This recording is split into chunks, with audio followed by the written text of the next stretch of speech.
It is the 4th of July. It's Independence Day in the U.S., or as the rest of the world calls it, Thursday. We have a new IWGP World Heavyweight Champion. Some historic names are out of the G1, and we have a busy schedule set for Wrestle Kingdom week. We also preview the G1 qualifying finals tomorrow and an LIJ homecoming, plus your questions.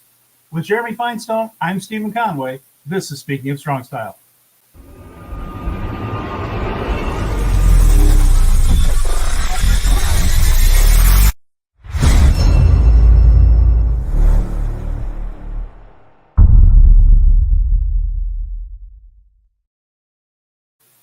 Special holiday edition of the show. It's a hot as hell day here in Austin. I don't know what it's like up there in San Jose. It's about the temperature outside is about 104 here right now. So it's 100 degrees, Steven. It caught a ball here. Crazy. So I've been inside most of the day. Hopefully when it starts to get dark, fireworks come out. Won't be so hot and get out there a little bit and enjoy it. But in the meantime, we're here to talk about some wrestling, and it's already been a very interesting week. We broke down Forbidden Door Friday night or Sunday night, pardon me, if you're part of the pun. On Sunday night, we had a show that's available wherever you get your podcast, wherever you get this show here on the Fight Game YouTube. And then we had the show at Korakuen Hall yesterday, and news about Wrestle Kingdom week. So there's been plenty to go into. What did you think about the show yesterday at Korakuen? And then now we go to the Tokyo Budokan and finish up the blocks for the G1. Steven, the July 3rd show from Korakuen was a kick in the pants. Pretty good. I saw other people kind of just say the wrestling was there, it was average, it was fine, and all that. I feel like yesterday was that show that we watched was a reward for people that have been watching the show for a very, very long time, and kind of everything you've been watching throughout the year. You know, the rise of Newman, Bolton, Oleg, and Tanahashi. You know, there were things about each match that were good. There were things about each match that could have been better. But there was lore and there was storytelling within it that actually elevated all of it. That, you know, you kind of told on yourself, like, how much you've been watching on New Japan Pro Wrestling based off of how you reacted to some of these finishes yesterday. There were a lot of little Easter eggs there, weren't there? And it was interesting to see.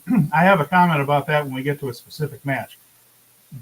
The respect that New Japan has for its audience sometimes really impresses me, because they don't necessarily hit you over the head with a big, long video package that sets up something. And I understand why WWE does. There are a lot of casual fans, people that aren't paying laser-focused attention to it, and sometimes they need to be led to where they're going. I'm perfectly all right. It's a national television show with a million-plus people watching. New Japan kind of knows that its fans are hardcore, so they don't necessarily scream and point towards something, but they'll throw something in there where you're just like, oh, that was from like 3 or 4 months ago. Nice. You know, and it matters and it means something. There were a couple of those on this show here. So You're right. If you pay attention, you are rewarded. And that's not always the case because of the way the product is presented. New Japan has that respect for its audience. Yeah. So I got one other question for you before we go into the future. Now that Forbidden Door is done and we had our review and we did everything there, do you have any takeaways or any last lingering thoughts about how you feel about it, or just general things that you took away that you'd like to see out of New Japan in the future as a result of what you saw for Forbidden Door? Like any tells or anything like that? A couple. One, I am concerned with the health of Tetsuya Naito, the IWGP World Heavyweight Champion, because I mentioned that I have a theory he's far more banged up than he's letting on, and that he is working hurt and trying to get through this because he knows he's the guy that needs to carry this now for a little while. And seeing him just trying to do things and his body not quite going, and some people have chalked it up to effort. I get that. If this were a 6-man tag on an underneath part of the show in Japan, I would agree with you that he's going to do a few spots and do some things and get in and out. The man's over 40 years old and he's beat up. Mm-hmm. But I don't think he wasn't trying at this show.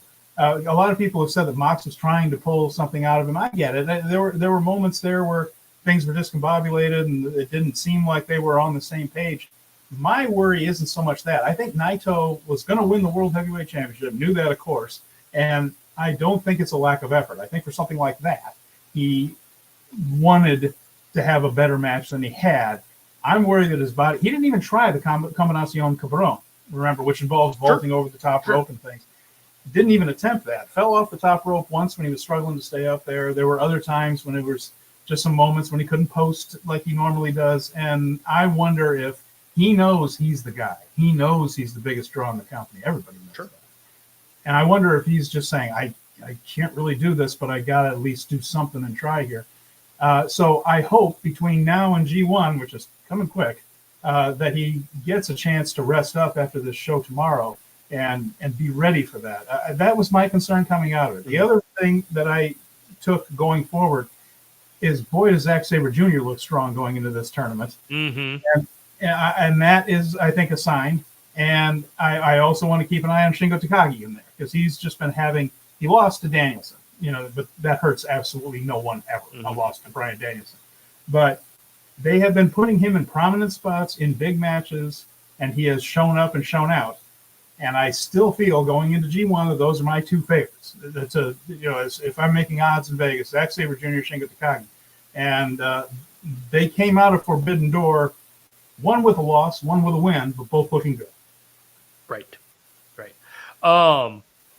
I have gone around in my head and wondered if there was something to the idea that you got a better showing out of Naito on a domestic or a Western domestic New Japan Pro Wrestling pay-per-view rather than getting a good showing on an AEW pay-per-view featuring New Japan Pro Wrestling talent. I do think that there is a marked difference there, that I think Naito was willing to show up for one of them, even though, theoretically there's no difference. It's a big show, and you're getting, likely more eyes on the AEW pay-per-view with him there. But I think that there is an ego factor with him that he's willing to put in more work when it's a New Japan show with some AEW talent rather than an AEW show with New Japan talent. I've noticed that about him in the past, that there are measured levels of effort based off of how much commitment he has to the event rather than the promotion. I don't know. When he's on the AEW show, he's not the same guy on a main event like New Japan show. There's just something about it that I've never been able to put my finger on, but he's just not the same guy. And part of it may be the injuries, but I definitely feel like when it's not Naito in a New Japan ring doing New Japan events, it's a slightly different Naito than when that's big time Naito in a New Japan ring. And I think that's a loyalty factor more than anything else.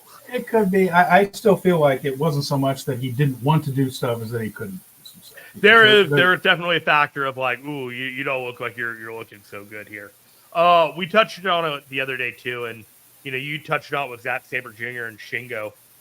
There was an intentionality to have all those guys look good, and I think that was very deliberate to have Zack Sabre Jr. win and to have Naito win, and then have a through line from the Forbidden Door to whatever event at Wrestle Kingdom and what matches that they're involved in potentially with each other, because that would be one of the strongest matches. And then, we talk about Evil, we talk about David Finlay, but for my money, after what I saw at Forbidden Door, there'd be no stronger top heel in New Japan than if Shingo were the top heel in New Japan right now.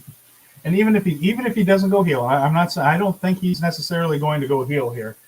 You could, but just the idea of that tension within LIJ, of these guys having to spend 5 months looking out of the corner of each other's eyes at one another, especially after the happy ending we got last year. It couldn't have been happier, right? Everybody in the ring, roll call, the whole spiel, everything you'd want.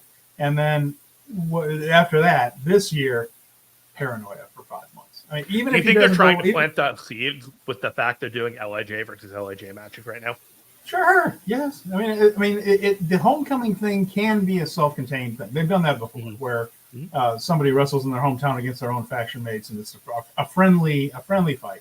But this one will probably have a little bit of subtext to it, and really, Yota Tsuji isn't necessarily the happiest LIJ camper either in all this. So there's always been this little tension this year amongst them, and they've been wrestling each other in big moments. And the other thing is, this is the first time we've ever seen Hiromu Takahashi against Tetsuya Naito. Sure. In the past, when they've had these interfaction matches, they've always been on the same side. So, we have just want to say hi to a couple of people. Colin is here. Colin, we're very glad you're here. Dunstan as well. We got your questions, Dunstan. We're going to get to those. Phenomenal Ace is here, but let's get some comments. Colin mentioned that he's gutted that Yano will not be in the G1 this year. I'm okay. There's no Yano. I'm okay. Now, yeah, I know, but it's right. They're not really doing a day off. That's certainly for sure. Let's see. Dunstan's got his Heineken and meal with him. He's interested. Thank you. And he says that I can say watching live, Naito looked fine in the first couple of minutes, but the longer it went, the more you can tell something was off in the match. And he also echoes a point you made. Seems like Naito is motivated in Japan, where he knows it matters. Then on the U.S. shows, fans don't care that much for the New Japan talent unless they want them to stay. Well, that has to do with how Tony Khan treats a lot of that stuff. And then he says, do you think it's sad that New Japan couldn't have done the qualifier sooner? No, I think the timing's fine. It didn't really bother me. Yeah. I want to put a question in your head, and I want to kind of marinate based off of what we talked about with Naito. Don't even have to answer it today. We can touch on it when we get closer to a full-blown G1 conversation. Is it possible that this is the year that a IWGP champion does not make post-block play because of the strength of the block that he is in? Sure. Yeah. I mean, that's something we'll have to talk about as we get closer to it and what makes sense. But it's possible. It is possible.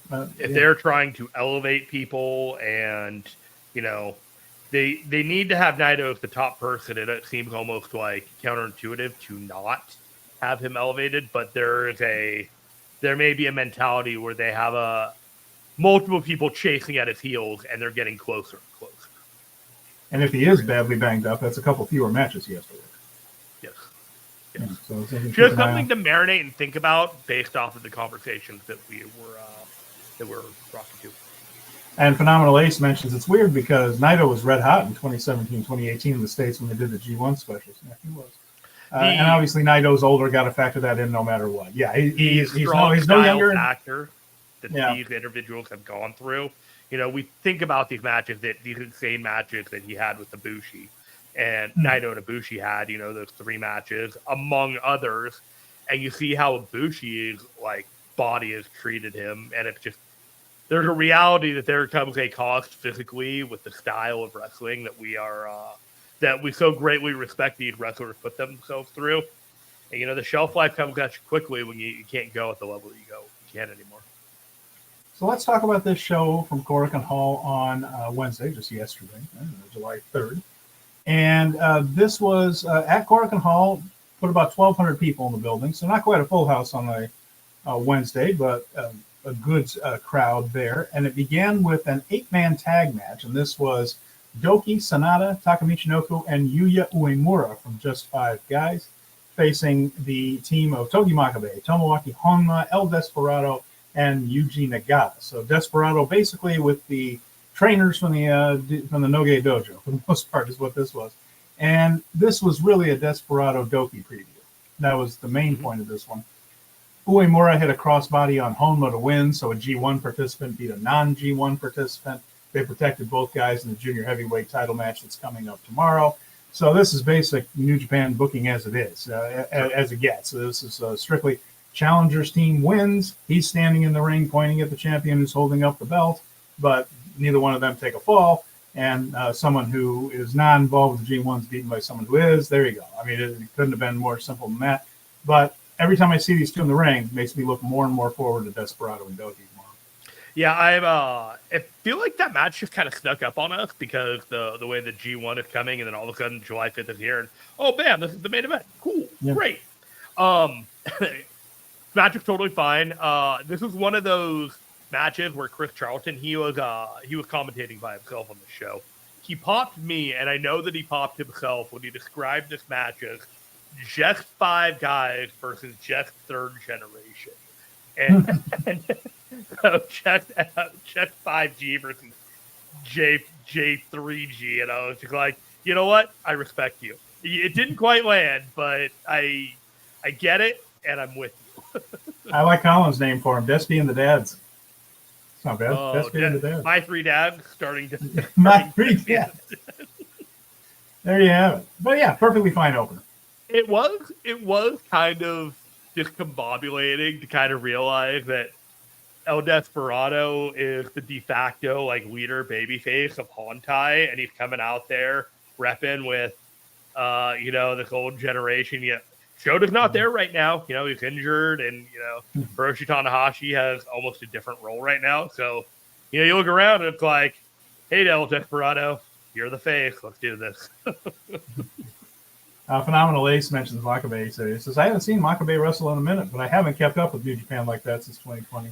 First time I saw Makabe was his matches against Ishii for the never openweight title.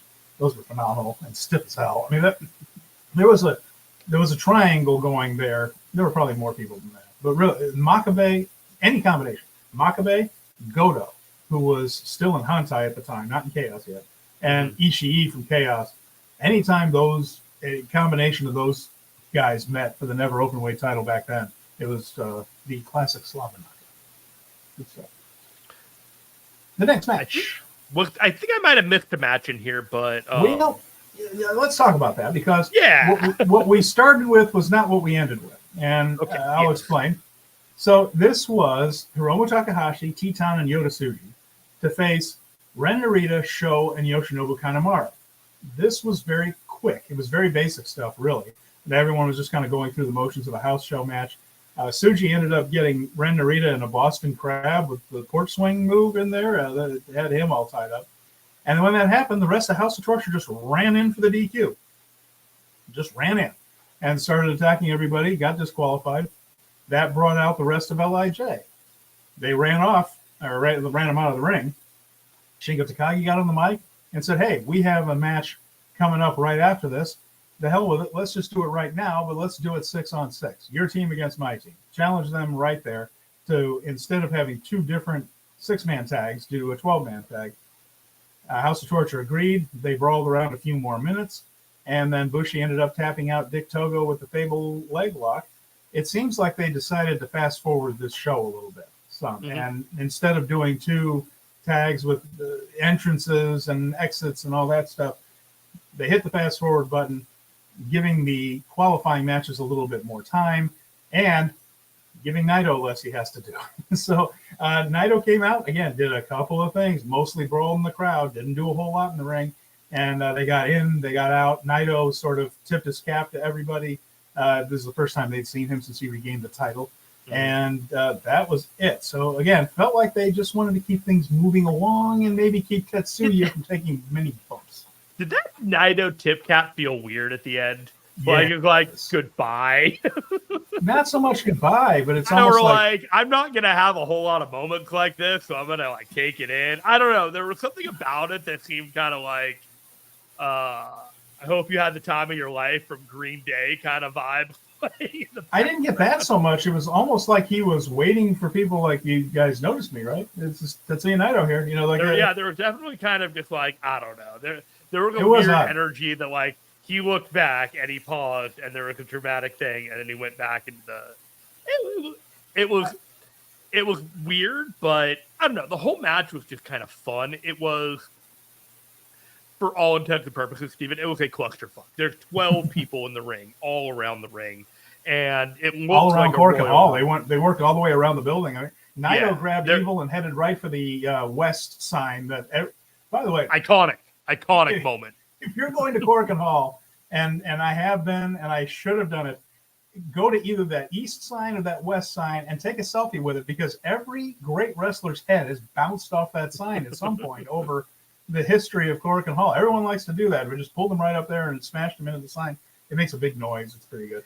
And it is iconic, but he did very well. The narrative of this match was that House of Torture was getting punished for breaking the rules. That was what they were really trying to impart as part of the Tanahashi 10-point plan. They're going to do something about this disqualification stuff.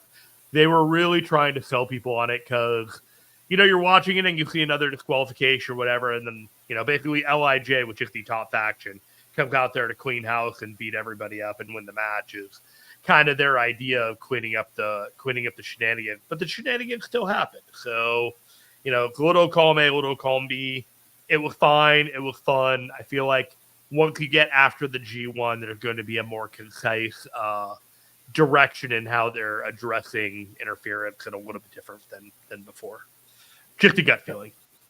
This, by the way, had pretty decent energy to it, probably because they knew it was a sprint and they weren't going to have to go long. But everybody involved in this one was kind of moving a mile a minute and seemed like they had good energy. So at least I think the fans of Corrigan enjoyed this because they did tour the building, and no matter where you were in Corrigan, except for the high up orange seats, you got a good look at somebody there.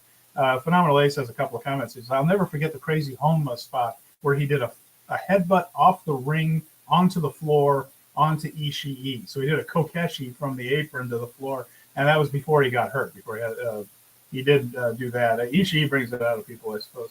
And he did say that I liked what I've seen from Tsuji in the match he had with Naito early in the year. Yeah, Tsuji's definitely a talent. And somebody we think that they have big plans for going forward. But, if Shota had been on Forbidden Door as well, I think those would have been the 5 that they wanted to focus on, with Shota, Yoda, Shingo, Zack, and Naito. And I think they all are going to have a noteworthy showing in the G. So after this, we were on to the qualifying tournament matches. So the first one up was for the B block, and it was Hiroshi Tanahashi and Oleg Boltin. So beginning of the match, this was pretty basic, didn't go long, just under 7 minutes, but Tanahashi worked the quads of Boltin, which makes sense. It's trying to chop down the redwood slowly, apparently. He has, those legs are bigger than my waist, I think. And it was mostly that, Tanahashi trying to work the quads, take the legs out from under him, Boltin trying to overpower it. And since it was under 7 minutes, it wasn't all that long before they started going toward big moves. And Tanahashi went for an aces high, and Boltin just caught him, just snatched him right out of the air, and ended up hitting 2 kamikazes. It took 2, but he hit 2 kamikazes on Hiroshi Tanahashi and pinned him flat in the middle of the ring. The crowd popped for it, and Hiroshi Tanahashi is out of the G1 for the first time in 22 years. Now, to put it in perspective, the last time Hiroshi Tanahashi missed the G1, Walker Stewart was not yet born. So Walker is coming over to do a G1, and his life has perfectly buffered Hiroshi Tanahashi's G1 career, in that the last one to happen before Walker was born, he missed. The first one Walker calls, no Hiroshi Tanahashi, but every single one in between he was in. It's pretty amazing. And Chris Samsa, the Chris Samsa on X, and a friend of the show, has put together a list of things. I don't have it in front of me. I wish I had thought to do so. Of things that have happened since Tanahashi was not in the G1 Climax tournament. But we mentioned that Tanahashi his body is wearing down. He doesn't really have good matches anymore. His body won't really let him do that. And that the riggers of G1 were getting to be too much, and he pulled the trigger on himself and took himself out. Now, Bolton's not in the G1 yet. He's got one more match to go. But, there it is. Boltin Oleg, 1 match away from being the 10th entrant in the B block of the G1 Climax. It's kind of funny. I try to avoid discussing how old Walker Stewart is, because sometimes I feel like it almost undercuts what he's managed to accomplish, because most people at any age don't accomplish what he's managed to accomplish, and he's got so much in front of him left that he can do. So it's just it amazes me sometimes what he's managed to do in such a short period of time. But, Tanahashi's been around for a long time as a result. And, we talked about people wanted to wrestle him, like Nick Nemeth, and he wanted to give the rub for the last couple of years. And, it was almost inexplicable a month ago why they had the match with Yota Tsuji and Bushi and Hiromu Takahashi, but it was basically so Yota Tsuji could get a pin off of Tanahashi before getting a pin of Tanahashi meant almost nothing. And I don't want to say that it means almost nothing that Boltin Oleg pinned him. There's something to that, but there is a dilution factor to what it means to defeat Hiroshi Tanahashi in 2024 rather than the impact of what it would have meant, say, 3 years ago in 2021. Boltin Oleg wouldn't have been ready in 2021. That's not what I'm saying. But what I'm saying is that they have squeezed a lot of blood from the stone from the impact of what it means to beat Hiroshi Tanahashi. Boltin Oleg got exactly what he needed out of it in this scenario, and we are glad that he did not need much more out of it, because there is not much more that you can do in terms of having the audience compelled in a match to believe that if you beat Hiroshi Tanahashi, you are on the come up. Rather, he is just a guy on the roster at this point. They love to see him, but there's not a gatekeeper aspect of Hiroshi Tanahashi that there was even 6 months ago or a year ago. And I think that's kind of where we're at. Dunstan mentions it was a smart move to keep the match short, and Boltin was solid. Yeah, what was there was fine, but there wasn't a whole lot there. It was only it was less than 7 minutes. But that is really wasn't a surprise to anybody that's been paying attention. But it's a smart move to keep the match short and to keep Boltin, because Boltin's not ready for a long match yet. And he says, I wonder if New Japan will have Boltin go on a mini excursion, whether he's in G1 or not. Kind of doubt it. I think he's staying. I mean, he might make appearances other places, but I think he's staying for the most part.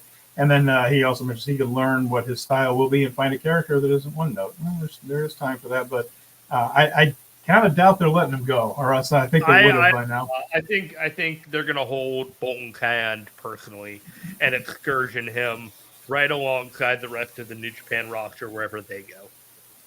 Yeah, Phenomenal Ace just mentioned if he had beaten the Tanahashi of 2018 to 2021, it would mean more. We've seen him lose so many times; it's not as impactful. Right. It's the same issue with Daniel Bryan and AEW, or Daniel Bryan, Bryan Danielson in AEW. Sorry about that, Brian. Bryan Danielson. I don't know why that's still in my head. It's been years. Boltin hasn't gone anywhere beyond the Taiwan show, right? He stayed. Right. Yeah. I don't think he's been to the States. I don't think he's been to Tamashi. I don't even think. Interesting. Yeah. What else? I do agree that they're kind of holding his hand on that and just being very careful. I think they see a ton in him, so they're being extra careful. I see, and I am excited for every development that they have with Oleg Boltin. I am a huge fan of him. Steven can get exasperated by me by what I think is the eventual end goal of him, and when it finally happens. Are you predicting it tomorrow? There will be another episode dedicated to the moment of it happening. There'll be a special update. It'll be the greatest episode of Speaking of Strong Style that will ever happen.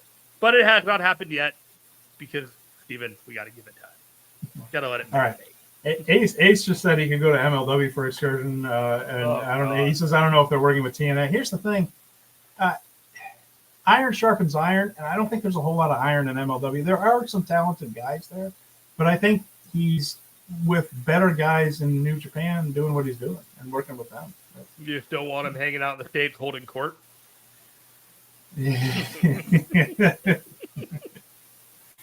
After that, we had Callum Newman against Kenta. You should be proud. That grin is well earned. That was well done. I'm just going to let that sit. Callum Newman and Kenta, the next one. This was, basic stuff, and this was another one that we were all very confident with how it was going to go. I don't think very many people thought Kenta was winning this match. It doesn't really make a lot of sense storyline-wise. But we say it's, again, a Bullet Club guy, not a House of Torture guy, really, but a Bullet Club guy. So you wait for the ref bump. We got it. And then, poof, things started happening.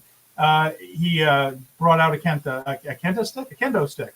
And he ended up wearing out Callum Newman with it and teased winning the match. But Newman made his comeback, hit a big ass cutter to win. Callum Newman defeats Kenta, moves on to the finals.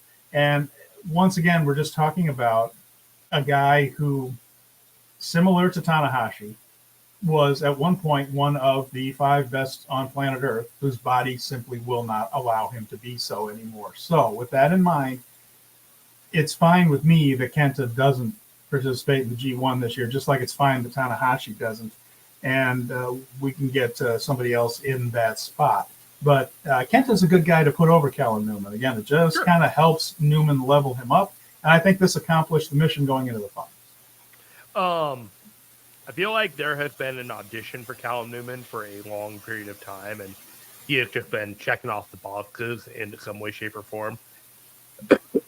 I was watching this match, and they're watching the entrances, and I feel like I was about 75% sure that Callum Newman was winning this match going into it.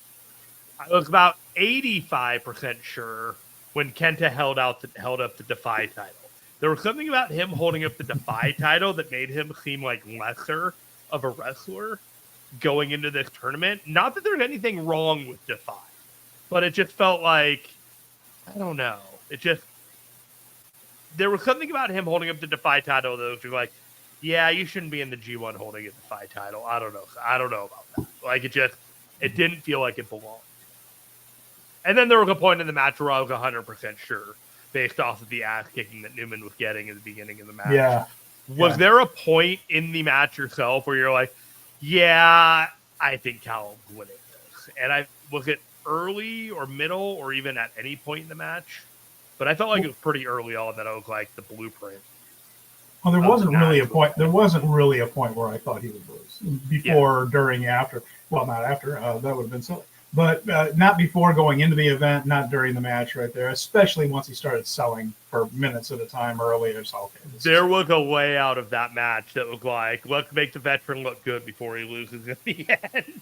Sure. And let's take a beating for the baby face. And I was like, and then he went to the end. And it wasn't really even like he barely won. Like, he won dominantly.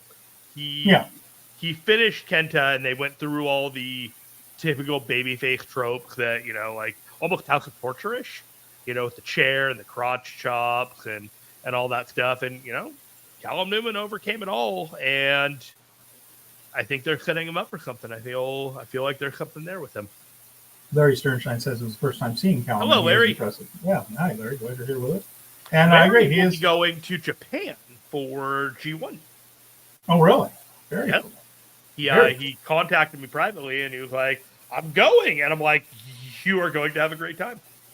Contacted you privately, and you're saying it publicly. Good job. Well, he checked out the show. So he's on the Discord. He's talking about it. Phenomenal Ace is asking, are you going to check out AJ Styles versus Marufuji? And Noah, heck yes, I am. You better damn well believe I'm going to. That's not the only show that I'll be checking out on the 13th of July. Yeah, exactly. We're going to get to that, too. Sternstein says, I am the final 2 nights. He's going to the final 2 nights. That'll be a blast, Larry. I'm glad you're going. Make sure, if you get a chance to be back with us on the show, write in. We'll be happy to hear your take on seeing the finals live. I would love to hear from somebody who's there in person. That's always fun to have somebody there live. So, moving on to the next match after this. So, this was for the right to face Bolton, as it turns out. And it was Taichi against TJP. We speculated with this whole run for Callum Newman what TJP's role on this was going to be, the United Empire thing. And I said it was a more interesting story if Newman makes it and TJP doesn't. And indeed, that is what we got. But it was a really good match. This thing, almost 20 minutes, 1926 is what it went. Fans were into it. It was a really good back and forth.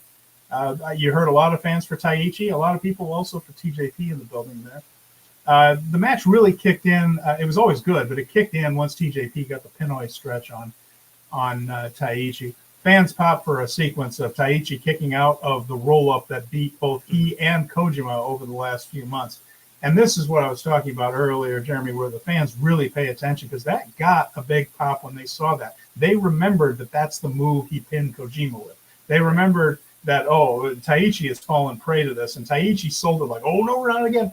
And, and managed to just barely get out of it. Just well worked, well sold. And, again, those New Japan fans really pay attention. Taichi and TJP traded big moves, and they attempted their finishers back and forth until Taichi finally got Black Mephisto. This one's worth going out of your way to see. 2 pros who know what they're doing. An excellent wrestling match. It gets Taichi into the finals against Bolton.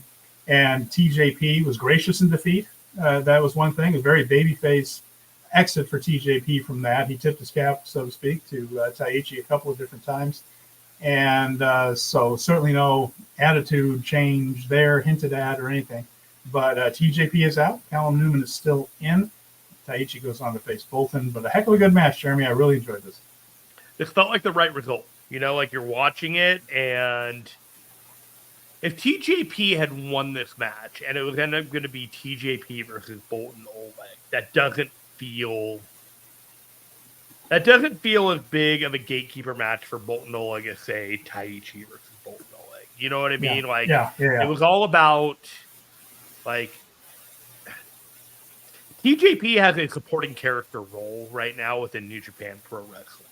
They are trying to present him as almost a main character within a lot of ways, but every storyline he has is a supporting character role, elevating outside stories and kind of adding to it rather than him being the driving element towards whatever story that they have. And Great O'Khan did an interview with the fan club that basically said, hey, we're thinking about, just expanding the whole thing and folding in with Hontai. We're not really sure if this is all working out right now. And it's just like, poor TJP. But Taichi's the guy that should be G1 competition. If Oleg Bolton goes through, it should be Taichi as the gatekeeper for that entrance. He's been a legacy wrestler. He's slowed down a little bit. He's not wrestling as much. We talked about the number of matches that he's had a few weeks ago, and he's 44 as opposed to the 55 everyone else is having. A little bit more injuries. All of our heroes are getting older, man. Yeah. You're right. One of those things. Taichi is an interesting dude. Let's talk about that a little more. I want to come back to that when we get to the preview of tomorrow, because there's some things I wanted to mention about Taichi in contrast to Bolton and what some of these guys have meant to the G1 over the course of the year. But it is he's an interesting character in all this. And the Phenomenal Ace asking how old he is. I think he's 44, somewhere in there. Yeah, he's in his mid-40s at this point. Yeah, and he doesn't seem like it and things. But he went out with a couple of very smoldering looks at the camera. He was looking directly into my soul. Sidebar.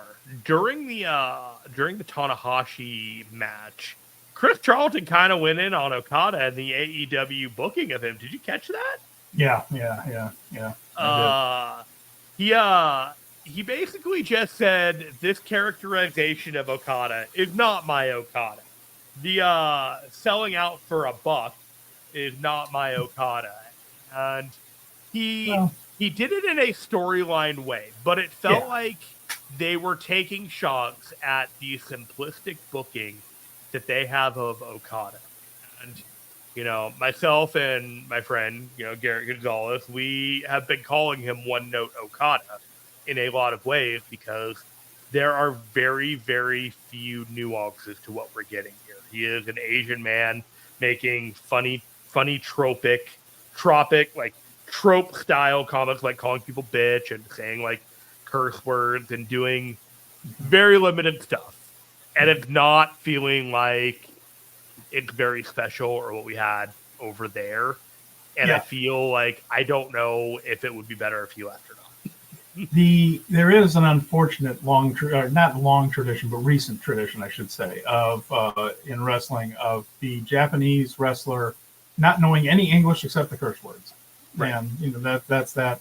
And that's about as far as they've gotten, but it's probably as far as Huey and Dewey can get. I'm not sure they go a whole lot deeper than that. So it's a tricky thing for him to deal with. But he's there. He is. He's kind of stuck in the spot. So a little bit of a bummer, but it is. I don't know. I thought about it, and I thought it was worth mentioning because it was happening on a New Japan podcast, and I thought it was noteworthy that Charlton kind of went in on the characterization. He says he knows Taichi's been there for a long time. He's a guy like Goto who's never gotten that one big run. Yeah, that's very true. He won me over when he faced Ishii in the G1 years ago. He's had some great matches. You remember the match, Jeremy, with Taichi? He's had some really interesting matches too. He did the one with Kota Ibushi where there was all leg kicks the entire match, and it was fascinating until the last move of the match. That's not something that everybody would have had the guts to go ahead and try, but he did. And what else do we have here on him? Dunstan says it's a very good match. I generally don't think we have bad choices now to qualify for the G1. I almost feel and yes, by the way, Ace, he is a Kawada guy. Yeah, he was one of the All Japan Kawada guys. Yes. Sorry, go ahead. There is an argument to be made that the general story arc of Taichi kind of wrapped up with that Suzuki-gun, Miho Abe, the claw coming back out, all that kind of denouement stuff that happened like a year and a half ago. He's been a different guy since he joined Just Five Guys. You know, he did kind of the tag with Sonata, and he's been doing this or that. But there hasn't been like legacy or lore or anything with Taichi. He's just kind of a guy, and he'll still bring the microphone out, and he'll still do the pantomiming into the microphone or anything.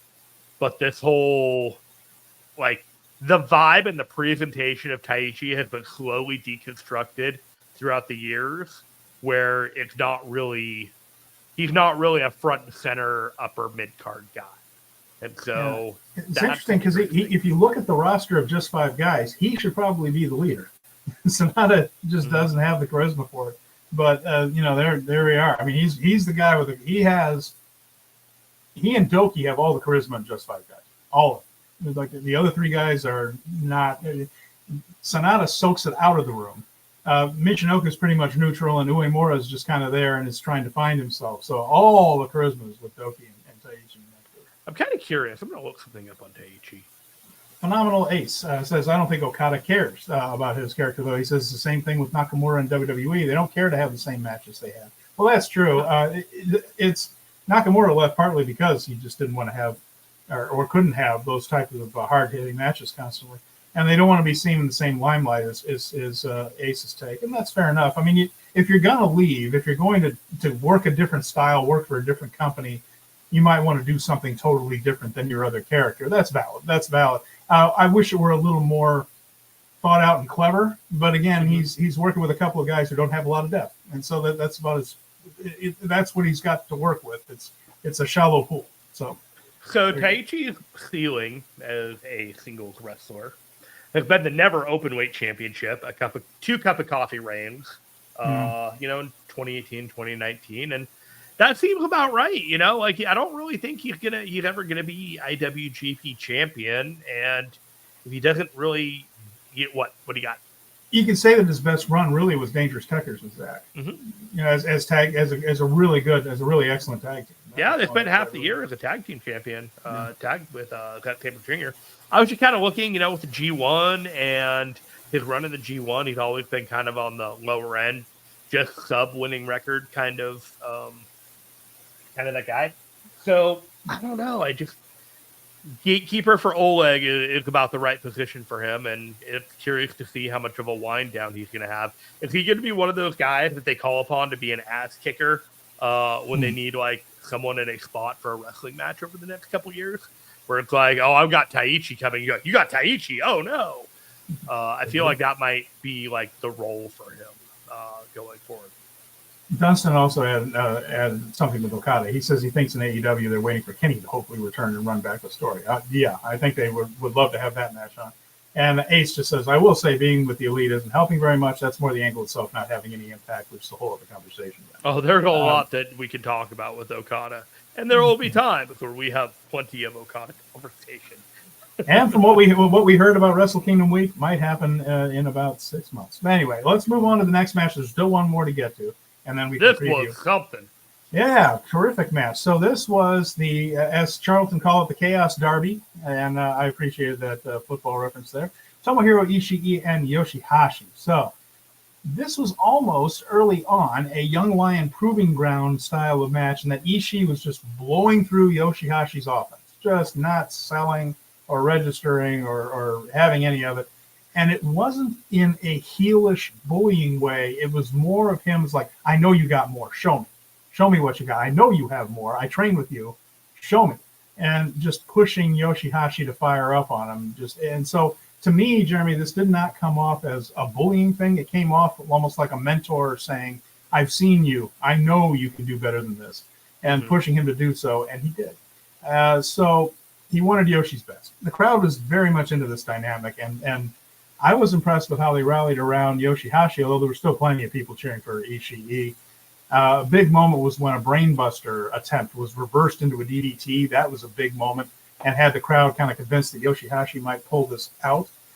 And then they went into the near falls. It was excellent. These two really worked well together. Yoshihashi never did take the brainbuster, but eventually he got karma and managed to win it. And I'll tell you what, this thing was 26 minutes. It felt like 16 or 12. It just flew by. It was excellently worked. It had a lot of great psychology to it. I listened to the Japanese commentary on this one a second time because they had Goto and Yano. So you have the other half of Bishamon on commentary there with Yoshihashi. You had Yano, who teamed with Ishii for years in the tag league, and two Chaos guys there. And while I don't understand Japanese nearly well enough to totally understand, I could hear some of the emotion in what they were saying, and sometimes that can carry you through a match in a different way. I enjoyed that part of it. In the end, Yoshihashi gets the win and moves on, which surprised me because I thought we were going to get Ishii and Callum. Sure. I thought that's where it was going. So, again, this is a thing where I was surprised. Am I disappointed? Yes, but and we're going to get into the preview for tomorrow in a minute as to why I was disappointed. The disappointment is not with Yoshihashi. Tomohiro Ishii might be my favorite wrestler in the world right now, and so to see that he's not quite capable of doing a full G1, or they don't feel like they want to put him in a full G1 hurts my heart a little bit. I'm glad he's an Observer Hall of Famer. At least they ripped the Band-Aid off quickly, you know? And and so what we're getting here, Yoshihashi against Callum Newman, and what will probably be a terrific match. And then Bolton Oleg and Taichi, Ishii out of the G1. This absolutely felt like an appetizer for the G1. You know, it's like, hey, if you feel like you want to know what you're getting with the G1, you should watch this match because this is what you're going to get just to get into the G1. I think we previewed this whole block and bracket about 2 weeks ago.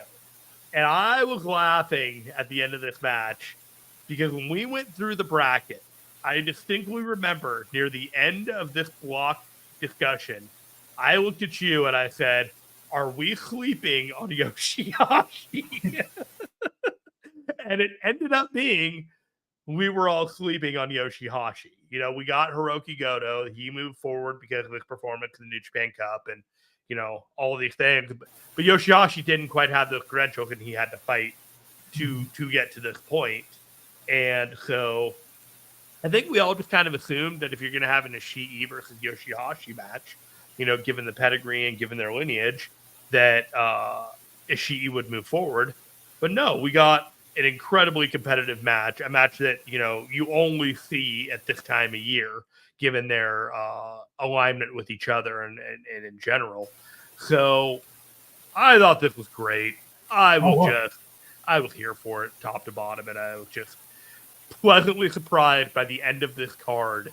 Just what a surprise of a hard-hitting 4 matches that we got that really made getting into the G1 feel like a big deal. And Ace says it well here. Ishii is the king of G1. He's had classics with Omega, Shibata, Naito, Nakamura, so many more. Going back to 2014, Ospreay, good Lord. There it is. He has it. Ibushi, Ospreay, 2020, etc. And it's absolutely true. And Dunstan mentions Mr. G1 is a legit thing with Ishii. They call Masahiro Chono Mr. August because he has won the most G1s of anyone. But I think that he can be Mr. August because he's won them, but Ishii's Mr. G1. I think overall his body of work is the highest quality of anybody, maybe even more than Kenny or Kazuchika in there. And so I'm having a hard time adjusting to my favorite guy not being in this thing and coming to terms with the idea that maybe he just can't anymore. And that hurts. That's sad to me. There was a sense to me that having these guys in there felt like you could tell what matches they were going to win and they were going to lose. But I did think we were going to get Ishii and Newman.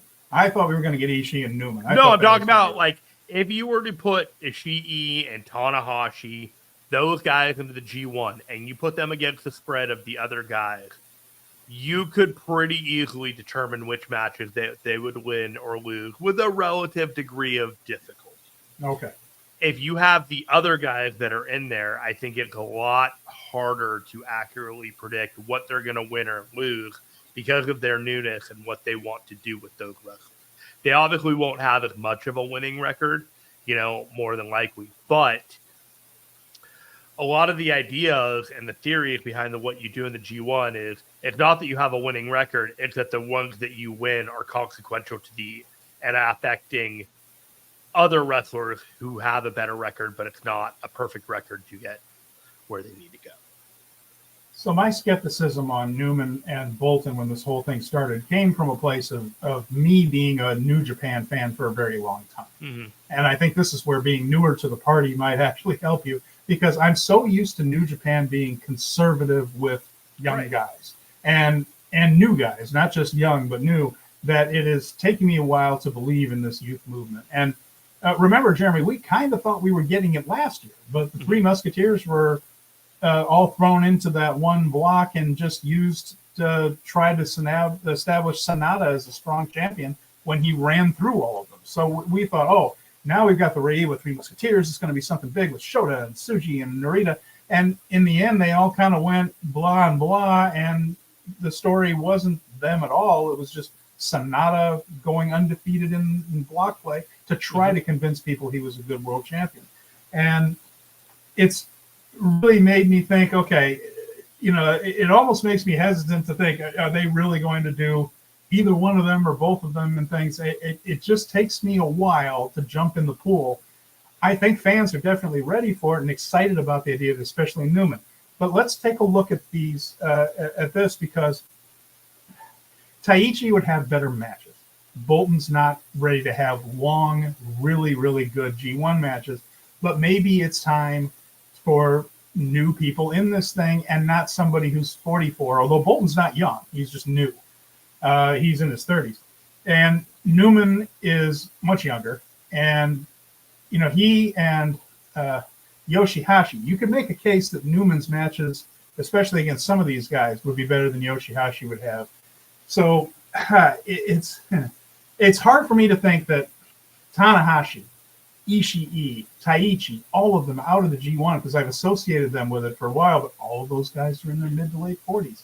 And maybe it is just time. The other thing that hurts me a little bit, Jeremy, is it's a slippery slope from this to Tenzan and Kojima land, where it's going to be a challenge for me, just like it was a challenge for the generation of fans before me, to see guys like Nagata, and although they still protect Nagata, but Makabe and Kojima and Tenzan go in there and lose to mid-card heels.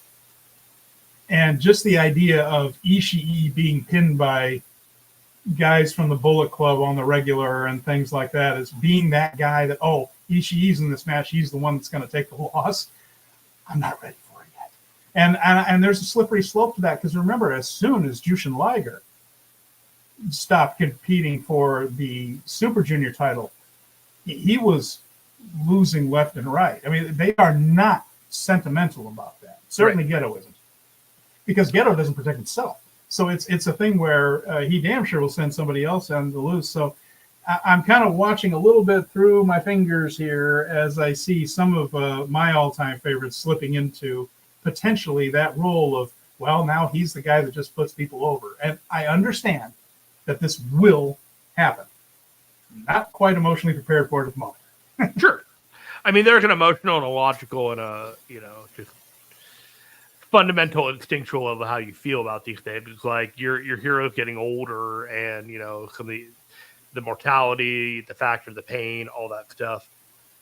I look at it like we spoke with Chris Samsa 6 months ago, and I was talking about there was a lack of urgency.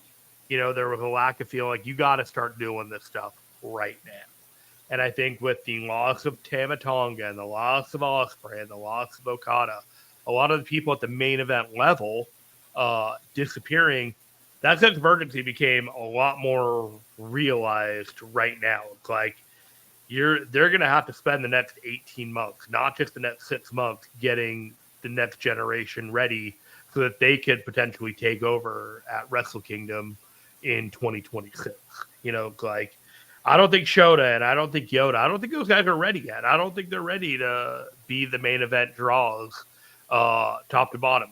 The storytelling, the wrestling, everything, it hasn't quite been there yet. There's something that they need to simmer for a little while longer. And when you got Oleg and you got Callum Newman, if you throw them in the G1 this year, you can mask it and throw them to the wolves and get them better in those 9 matches so that when next year comes around and they're in it again, like, they have a fighting shot to keep up, and because the familiarity, and they've already been through it once, and the comfort and confidence will be there. With the pedigree and the quality of the wrestlers around them this year, I feel okay that if you put Callum Newman and Bolton Oleg on those cards and they had to wrestle 9 times, it's not going to be the best match on the card, but we're not talking about the quality of their matches being vastly inferior on every level to everyone else on the card. I don't think we're at that stage. Jack Scape TNT Goat Perry is here. He says, he has a comment. He says, what do you feel about Takeshita being in the G1? We're very excited about it. I think he is a fantastic wrestler, and we're excited for the new matchups that it brings. And Ace says, I just don't think they'll hit the same strides as they did years ago, and even then it'll take a long time. And that's not to say they have a promising roster with guys like Shota. I got Takeshita thoughts. I think it's hilarious that we did an IWGP title eliminator match in which Takeshita had an opportunity, the one opportunity to wrestle for the IWGP title. And before Moxley dropped the title so that he would even feasibly have an opportunity, he's put into the G1. So I guess it's great that he's got to go the long way around to get a shot at the IWGP title. But sometimes they put the cart before the horse with the storytelling. With that said, I believe that there is a greater than good chance that Takeshita is one of the 3 people to make folks block play in a bracket. Oh, I think so. Yeah, I agree with you. We'll have a lot of analysis of these brackets going forward, but I think that is true. Jack also said, wasn't Danielson supposed to participate in one G1 before retirement? I don't think a lot of things Bryan Danielson wanted to do before he retired. Yeah. Wink. Yeah, and he said, wasn't there a thing years ago where New Japan wanted to sign him, but DDT got him first? I don't know. I don't know how any of the. I'm not privy to any of those negotiations there, but a talented guy. There's just unquestionably, and I'm really happy to see him. I am very happy that he is establishing roots within New Japan Pro Wrestling that is greater than what he's had before.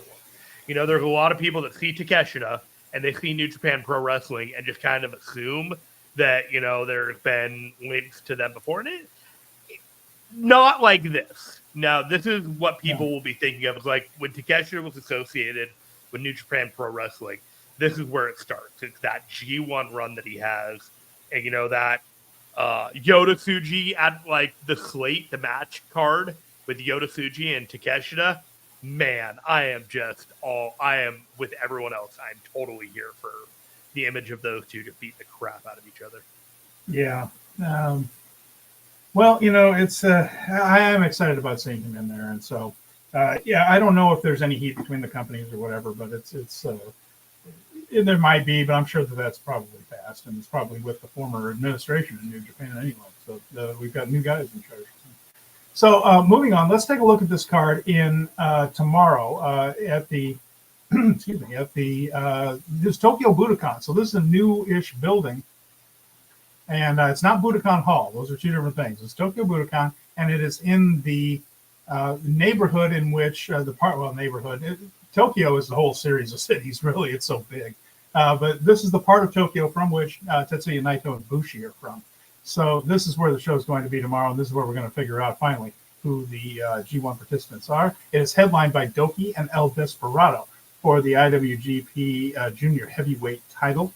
Definitely looking forward to that match, and it should be a great one for the main event. There, I would imagine Desperado is going to hold on to this thing. It's way too early to take it off of him, I would say. But Doki is going to give him a hell of a match, I think. Yeah, we've been huge Doki fans for a while. I think that this match is kind of flying under the radar. People are going to be paying attention to who makes it into the G1. This isn't getting, a whole lot of attention. anywhere and everywhere, but we'll be talking, I think, about what a great match it is, and pretty confident about that. I'm really looking forward to it. We have Tetsuya Naito, Shingo Takagi, and Bushi facing Yota Tsuji, Hiromu Takahashi, and Titan. And this is the homecoming match. So both Bushi and Naito, again, from this part of Tokyo, they're teaming up. And the novelty here is Hiromu Takahashi and Naito have never been on opposite sides before. It'll be their first match against one another instead of teaming with one another. And that'll be an interesting thing to see. And overall, it should just be interfaction match here that I would imagine afterwards they'll still do the fist in the air afterwards. I don't see any big angle. Maybe they won't, Steven. It's going into the G1. Maybe Boltin Oleg will run in and turn heel on everybody this show and join Bullet Club. Maybe this will be the one. I feel like you're balking me. Yeah. Well spotted. Well spotted. All right, next. And we have the A block qualifiers. Callum Newman against Yoshihashi. We talked about a little bit about this. You could go either way on this.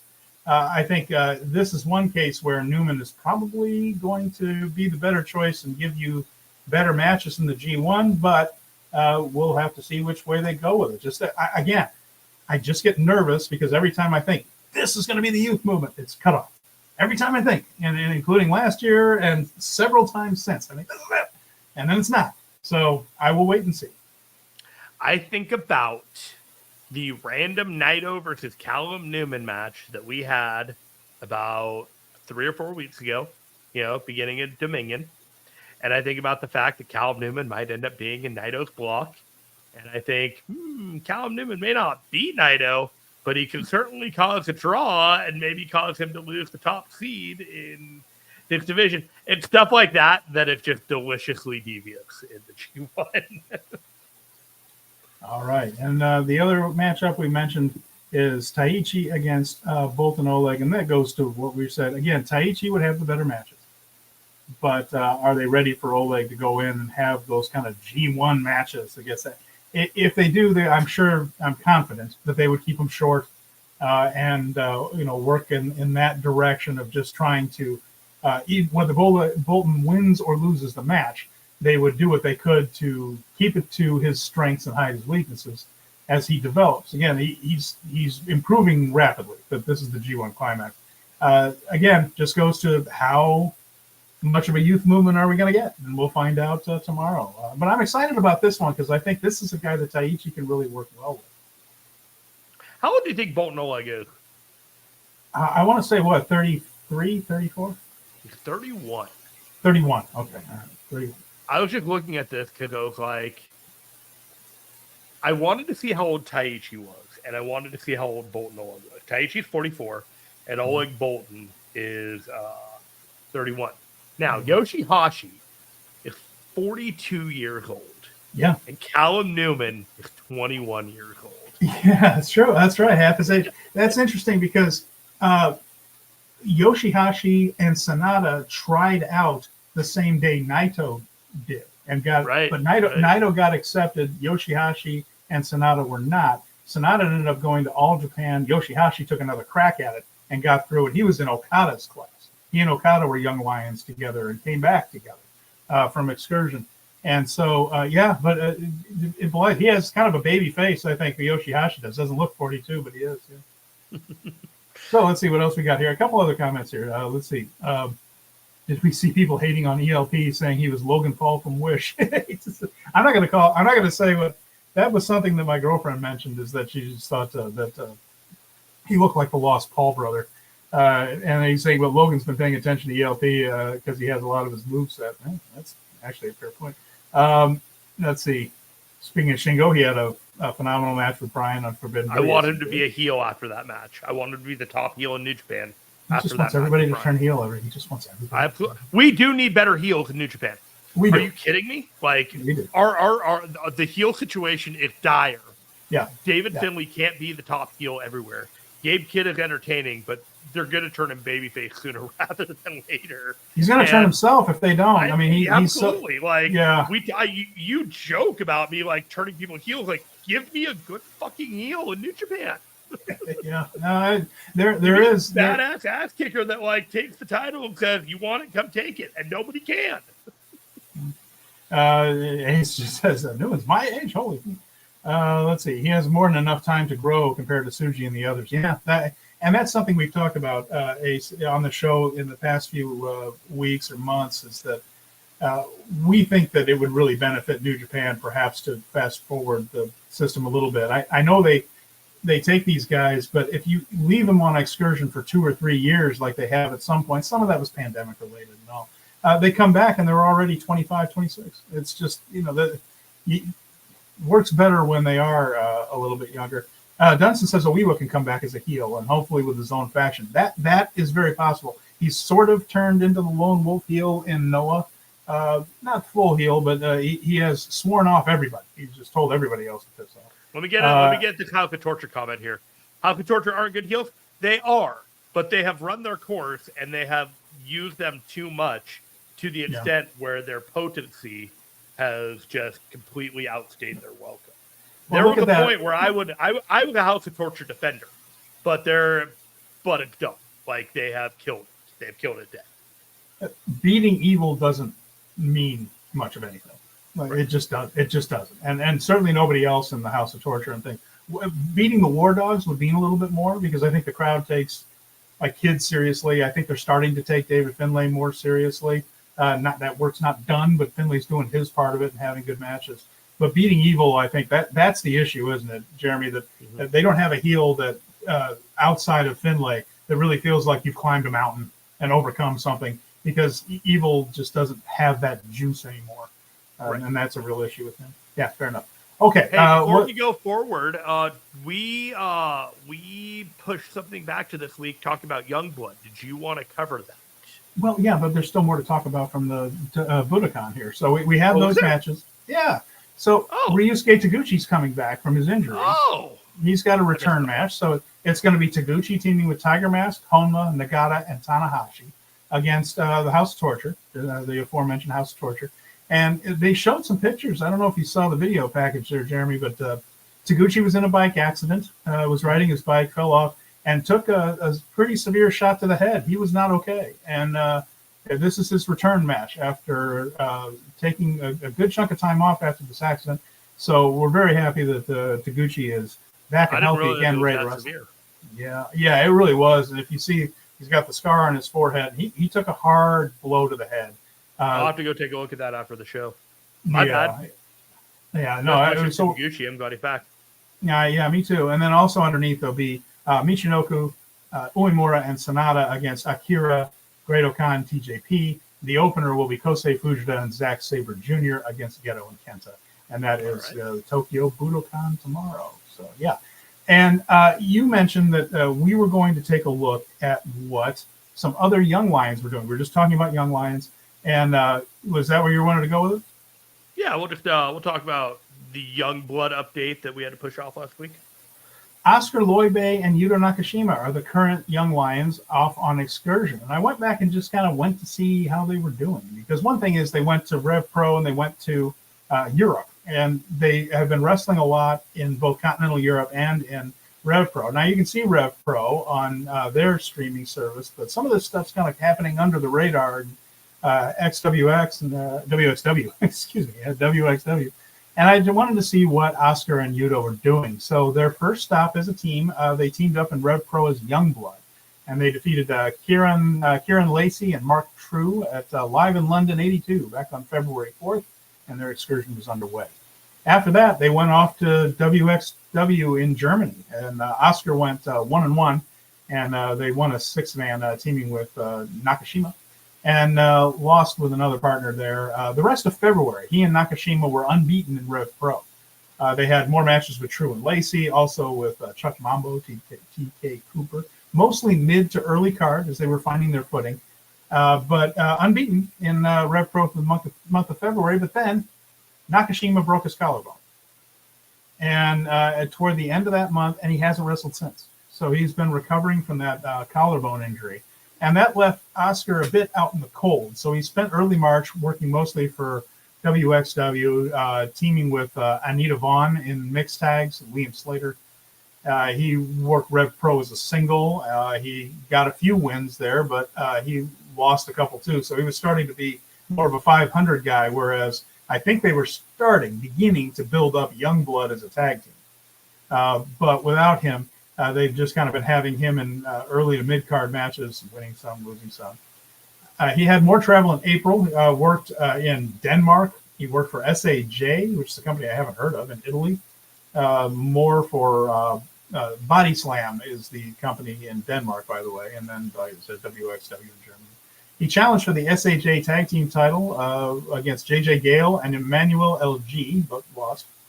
He's been getting title shots, though, so he's been kind of inching his way up the cards in that way. He challenged Levaniel for the WXW Shotgun title, but he won by countout, so he didn't win the title. But he did get another shot and lost that when he had his rematch for the title. He participated in the Wrestling Cult, King of Cult tournament. The PWH heavyweight title in the Netherlands, he challenged for that, but lost to Jarming Jern Simmons. It's the name I have not heard of there, but maybe I'm not as up on on Dutch wrestling as I should be. So he's over there. He received another shotgun title shot, and he also has worked for CWG in Germany. So he's been working a few times a month in promotions that run a few times a month each. So it's mostly weekends. England, Germany, Italy, Netherlands, and sadly Nakashima still recovering from that collarbone. So that's what Oscar Loibe and Yuto Nakashima have been doing since they went off on their excursion, unfortunately. Injuries getting in the way of what looked like a possible tag team push. I actually, when I was looking it up, I think he might actually just got cleared. Oh, did he? Like last week and this week, yeah. Oh, let's hope so. So, yeah, I'd like to see him back in. And Larry says, who has chances of winning more matches in the G1, Oleg or Taichi? I assume Taichi, but I don't know anything about New Japan much these days. Honestly, if Oleg does get in, I have no idea what they would do with him.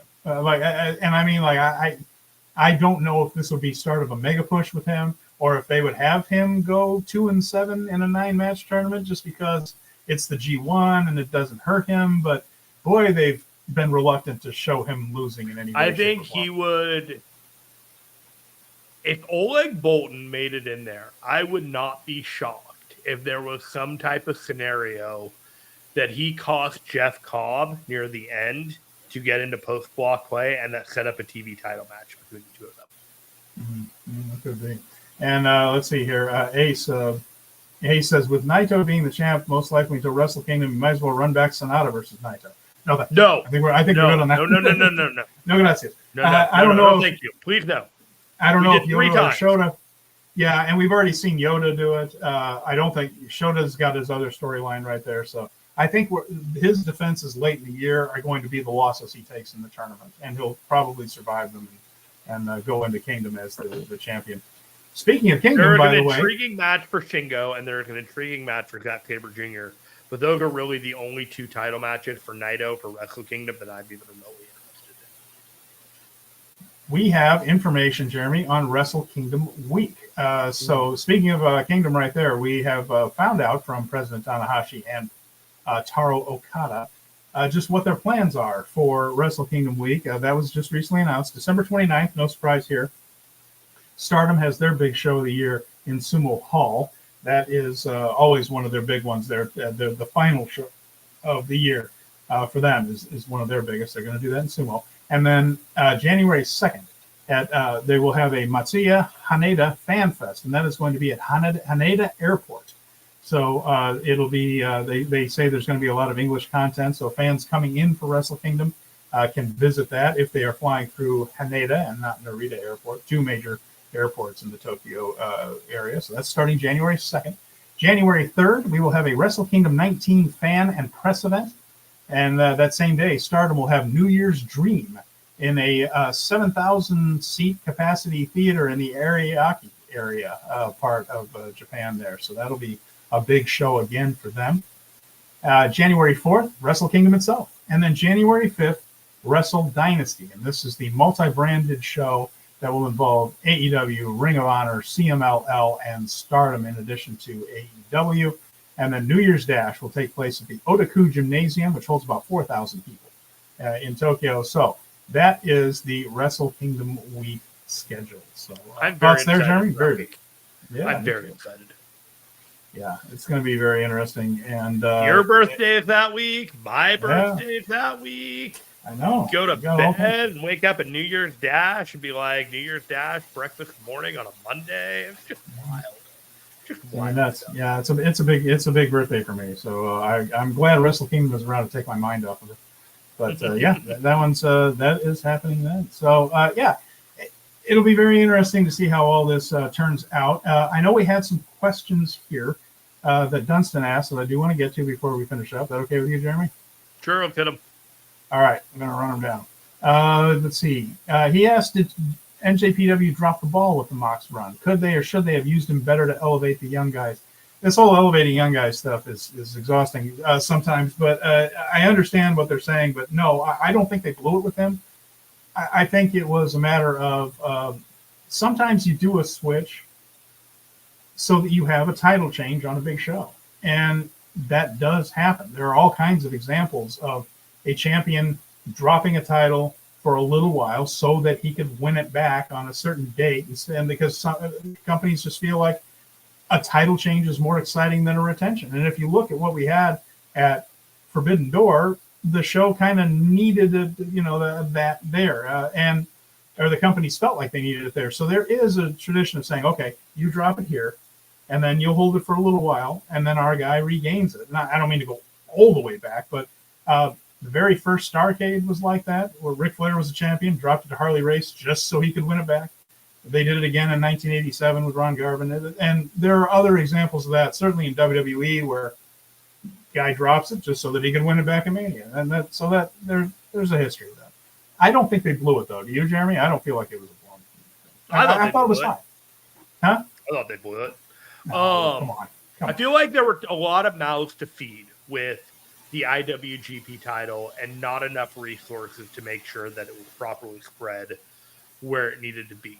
Sometimes the idea of a title run is better than the actual title run. And I know when you have Tony Khan and Hiroshi Tanahashi and all the creative minds in there, and you are saying, hey, let's use that IWGP title, let's elevate it over in AEW, give it some run there. They had an idea to have Powerhouse Hobbs have a match and Takeshita have a match with the title involved. All the while, New Japan was trying to push a Ren Narita and Shota Umino match before we got to Evil. There was no coordination between the two promotions to make it feel like you were bouncing from one thing to another. And so I understand what they were trying to do. I understand that they were trying to elevate the profile and use AEW and perhaps, get people interested in the New Japan run. But I don't think that Tony Khan is as canny and as competent of a booker to make sure that he was putting the IWGP title in a position to be so front and center that it was held at the same distinction as the AEW World title. Everything that you saw about how the IWGP title was presented on AEW television always felt lesser than the AEW title. And that's fine, and that's fair, because that's how it's supposed to be. Yeah. But there's also a cost that comes with that when you watch it and you feel like, wow, this title doesn't feel like it's as big a deal when I'm watching it on New Japan World on a show like Dominion. And then when you watch Dominion and you feel like, wow, I'm looking past it because there's already like coordination going on with this other promotion and they have to see the story through there, that this feels like, an incomplete, or you already know where it's going. And then when you do the title change in the States, instead of doing it in Japan to return the title back, because you think, oh, it's a big deal to have it on the AEW pay-per-view, that too makes it feel like a big deal. You have criticisms afterwards that it just felt flat and that it was paled in comparison to the AEW title match between Swerve and Will, which was a fantastic match. It was one of the matches of the year candidates for this whole thing. And Moxley and Naito did not bring that energy and did not bring that pedigree and did not bring that caliber of IWGP class to their match. And so I don't necessarily blame Mox. I don't necessarily blame New Japan. I don't necessarily blame AEW. I don't necessarily blame Tony Khan. I don't necessarily blame anyone. But I still think that the title run was a failure. I disagree. I think it was fine to have the switch. The title switch didn't bother me, and I think that looking at it, I mean, Mox is over in Japan. The people like him in Japan, and now the fact that people didn't like the way the AEW booked Mox as the New Japan champion. Well, he's their guy. They can book him however he likes in their week-to-week show. That story of him losing Naito, losing the title, and then getting it back wasn't for AEW. That wasn't done for AEW. It was done for New Japan so that they could have the title match on the big show. They could have their title match, return match on the big show, and the title change on their big show, I think. And Moxley was. I just don't necessarily feel like the last. Moxley was a decent choice. And Moxley was over. He's definitely over. He was the best choice. He was absolutely the best choice for this scenario. And given the fact that they needed to rest Naito, and they had to find their options of what was the best way to go about doing it in a time where they were going to be focusing on the best of the Super Juniors, and it wasn't going to be a heavy run for the world champion in New Japan proper. Everything made sense. Idea versus execution. The idea was sound. I like everything about the idea. When it came to the execution, I felt like there were too many cooks in the kitchen, and everyone had a different idea of what they wanted to do. And when it came time to execute, things misfired. And he also asks here, with Okada, Kenny, and Will, if Okada, Kenny, and Will are on Wrestle Dynasty, does this make Wrestle Kingdom an afterthought? It depends on what they do with Wrestle Kingdom. Not necessarily, but I mean, they need to be careful with Wrestle Kingdom if they're going to do all that. But if Wrestle Kingdom is a great show, I almost like the idea. I got to see how they execute it. But I almost like the idea of Wrestle Kingdom being a hardcore New Japan Stardom, Bushiroad show, and then the next night being the one where with more of the guest stars type of thing. But yes, another question here that is important: what should New Japan do to avoid the altogether situation?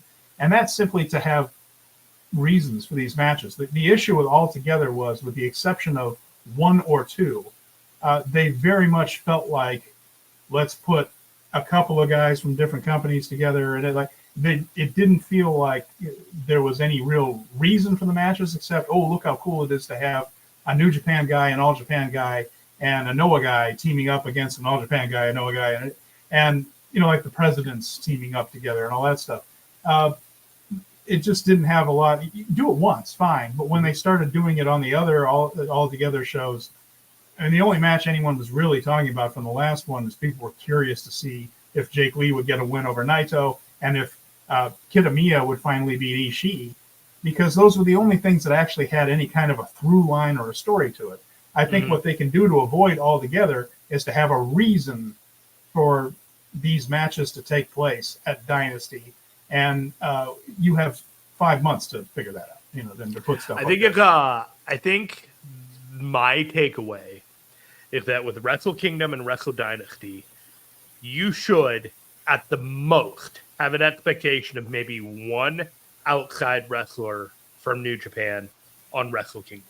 Maybe in a match, but maybe in an angle to propagate Wrestle Dynasty.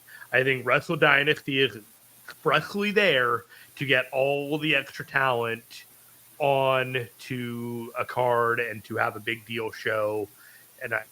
But it does take away from Wrestle Kingdom to assume that you're going to get a bunch of AEW talent on there when you already have a show that's being advertised like, this is the show in which you're getting all your AEW talent. It's like assuming Dominion is going to have more than one AEW person when you have Forbidden Door like right afterwards. And then that's here you go. Here's everyone that you wanted to see on this show. So I would temper my expectations about how many people outside of hardcore New Japan lore are really going to be on the Wrestle Kingdom card in 2025. But that might be the strategy, right, Jeremy, to differentiate them and have it be different themes and different nights. I think that's going to be important, or else otherwise you just have Chapter 1, Chapter 2. Yeah, then it's Wrestle Kingdom 1 and Wrestle Kingdom 2, and there's no reason why you're having Dynasty. So one of them is going to be hardcore. Another interesting question for the fall here. So he's in the N1 tournament and not in the G1 tournament, but Benson says, do you think the way Oiwa returns could make or break the perception of him currently. Well, I think the perception of him right now is good. I think we're hearing from the Noah fans that they wish he would stay. They like having him there, and they like having a fresh face. When he comes back, if they treat him like a star coming back and not like he's been gone, now he has to start over, like you're coming back from excursion, then I think if they treat him like a star, it could go very well for him because he's talented as hell, and he's been very good with Noah. So I think it would hurt him. Make or break is a bit dramatic because I feel like you can always work with a guy and tell a long-term story and rebuild him. But I think the smart move and the shortest route to him selling tickets for you is to treat him like a star coming back, a guy who faced Noah's best, did well against them, didn't win them all, but won the tag team tournament and was in the ring with their main event guys and is coming back now and is on that level. If they treat him like that, I think you can sell tickets with him quicker than if he comes back and starts at the bottom of the card because he's been gone. Well, he's been across the street. We've seen him. Right. So, that I think would help. I feel pretty good about Oiwa's prospects when he comes back, but I am firmly in wait and see, and let's see what they do with him because he could be Shota or Yoda, or he could be Yuya Uemura. Like there is a wide range of outcomes of his presentation coming back, and I feel like he's got a strong vibe as a heel when he comes back too. So I feel pretty good about that one. Yeah, I've liked seeing what he did when he turned on Keno and Kiyomiya and said, "No, I'm not joining your group. I'm not." Yeah, no, bro, I'm not doing the thing. That look, and then when he blew off the good-looking guys who have since busted up. But the point being, when he just kind of said, "Screw all of you, I'm on my own. I don't trust any of you," he did have a presence about him where you thought, yeah, okay, I can see guys following him. I can see guys following. I see your leader, not a follower. Got it. Absolutely. What else do we have to cover before we sign this one off? Well, I think we covered the rest of it. Yeah. So you're talking about Fantasticomania. Go ahead and talk about this one here. In light of the last match that Stephanie Vector had at Forbidden Door, New Japan just announced that at Fantasticomania, which is creeping up on us quickly, Steven, a week from Saturday, I'll be heading over to the Mount Pleasant Gym for a $20 pay-per-view in which I'll be sitting in the bleachers, wondering why I paid quite so much, as the local luchador headquarters of San Jose cast a home to the CMLL group. And in this case, we'll have Stephanie McCurr versus Luvia for the CMLL World Women Championship. Spoiler alert, I think this will be a nice retention for Stephanie McCurr. But we'll have the full card ready for us all to discern next week. Stephanie McCurr versus Rain. That's Yuya. Means rain there. But it will not be raining in San Jose next week. It will be too hot for that rain. Too hot. It will evaporate before it ever hits the ground. But I don't even know if that makeup she'll be wearing will be able to stick on with the humidity over here. There was a picture that went around on social media of Mercedes, Stephanie, a few others, El Phantasmo, ELP. Yeah, all hanging out at the after party. And Stephanie did not have that makeup on and was smiling. Damn near didn't recognize her. I had to do Stephanie and Zack Sabre Jr. seemed like they were vibing in that photo. Oh, come on. Who knows? They were all packed in. That was one of those, hey, everybody getting close so you can get in the picture. I don't know. I would vibe with Stephanie Becker and Zack Sabre Jr. if they chose to vibe with each other. Well, there you have it. Anything else for you? We're hitting 90 on a show that we didn't think we were going to hit out an hour on. So next week we're going to talk about what we see tomorrow, basically the show there from Tokyo Budokan. Any other news that comes up, of course, we're going to be covering there as well. And we will be previewing that Fantasticomania show that Jeremy will be attending live. So all that is coming up in a short week. We are working on seeing if we can get some people for G1 coverage and discussion. It's all in the works. People are busy. We're all doing our thing. But over the next couple weeks, we're looking to, get some insight and analysis and maybe bring you the some of the best G1 preview coverage that you can find here on this here YouTube and or social media and or interwebs. All right. So with that said, I guess we can just sign this one off for now. I want to thank everybody, Larry, Ace, Dunstan, Colin for joining us live, and anybody else that was listening in, even if you didn't comment, we're very glad. that you spend a little bit of your 4th of July with us. For those of you listening on a podcast, don't forget to give us a review and leave us 5 stars, all those kind of good things. Like, subscribe, do all that stuff. It helps people find the show. But we're grateful for your time, whether you do that or not. We're just glad that we have people listening. Yeah, and a pretty loyal base, too. We're very proud of that. So with that in mind, we will be back next Thursday to talk all this over. For Jeremy Finestone, I'm Stephen Conway. This has been Speaking in Strong Style, and we will talk to you again very soon.